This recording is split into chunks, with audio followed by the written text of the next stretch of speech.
করতে পারবো।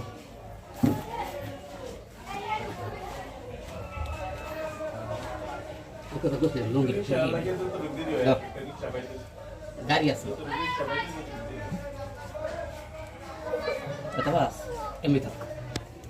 আসসালামু আলাইকুম রহমতুল্লাহ। 26 তারিখ বুধবার আজকে সকালে জুনায়েদকে আমরা ডিভাইস কসম খতনা করেছি। আমাদের ডিভাইস কসম খতনা শুরু থেকে নিয়ে শেষ পর্যন্ত জুনায়েদ আব্বু দেখেছে। আমরা জুনায়েদ আব্বুর কাছ থেকে প্রথমে জেনে নেই আমাদের ডিভাইস সুন্নতি খতনা ওনার কাছে কেমন লাগছে, ওনার ছেলে কোনো উপকার ব্যথা পাইছে কিনা, সমস্যা হয়েছে কিনা একটু বলেন। আমাদের কাছে খুব ভালোই লাগছে, আমার ছেলে কোনো ব্যথা করতে পাই নাই, খুব সুন্দর হয়েছে, কাটাকাটিটা যাই খুব ভালো হয়েছে আমাদের কাছে। কোনো অতিরিক্ত রক্ত পাইতেছে? অতিরিক্ত কোনো রক্তপাত হয় নাই, কোনো কান্নাকাটি করছে? কাটাকাটি নেই, এমনি খুব সুন্দর হয়েছে।